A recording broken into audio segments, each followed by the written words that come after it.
आपल्या आपल्या धानावरचा आहे तो कोणता किळा जास्त येतो? सर्वात जास्त किळ कोणते ते स्टार्टिंगला खोडकिळा कोण पाहिलं? डोळ्यानं कोण पाहिलं? पाहिलेला आहे. कसा पाहिलं? असाच पाहिला, चष्म्यातून पाहिला दिसत नाही बरोबर.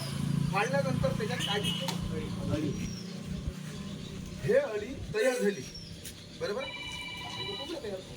तयार होतो बरोबर आहे. आता ह्या कुठून येतात? कोंबड्याची पिल्लं कुठे येतात?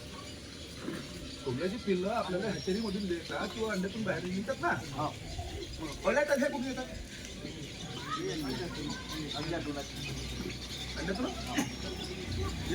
समजलं.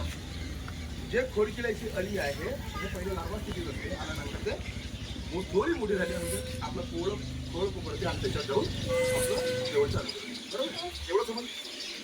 आता खोडकिळीचे जे अंडे आहेत हा एक अळी किती अंडे देते अंदाजे सांगा यार. हा ना चुकलं तर आपल्याला फाशी आहे. 100 150 200 आपल्याला खोडकिळ्याची जी अळी आहे हेच अंडे देते एवढं कन्फर्म होऊन जाते. अळी नाही देत. हे अप्रत्यक्षपणे हे ठिपणीच देते म्हणजे खोडकिळ्याचं